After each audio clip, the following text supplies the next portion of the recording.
আধুনিক যন্ত্রপাতি সংযোজন করে অনেকগুলো প্রতিষ্ঠান হয়েছে, জেজেন আজকে যেটি হতো আমি একটা অংশ।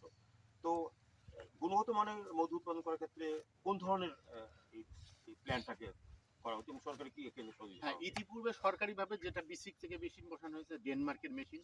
এটা অত্যাধুনিক এবং অটোমেটিক্যালি একটা মেশিন যেটা মধুর কোয়ালিটি এনশিওর করে। বাট এনজিও বলেন বা ব্যক্তি মালিকানাধীন প্রায় 50টার মতন মিনি প্রসেসিং প্ল্যান্ট যেগুলো বসছে, এগুলো মেড ইন চায়না।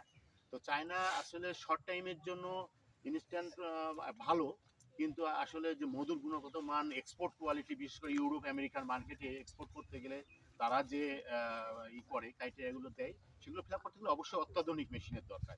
তো ইদানিং জেজেন কোম্পানি যে রানিং প্রসেসিং মেশিনটা তারা বসিয়েছে, আমরা আশা করছি জেজেন কোম্পানির মাধ্যমেই আমরা বহির্বিশ্বে মধু রপ্তানিতে একটা ভালো ভূমিকা রাখবে। একটা মানসম্মত পদ্ধতিতে জেজেন কোম্পানি মধু উৎপাদন করছে। জি। তো আফজাল সাহেব আপনাকে এই মুহূর্তে ধন্যবাদ। আমরা পরে আপনার সাথে কথা বলবো কৃষক ভাইরা। আমরা এখন মাঠ থেকে যাব রামপালে, যেখানে জেজেন ইন্টারন্যাশনাল আধুনিকায়ন করে একটি প্ল্যান্ট স্থাপন করেছে। আমরা দেখব এই প্ল্যান্টে কোন পদ্ধতিতে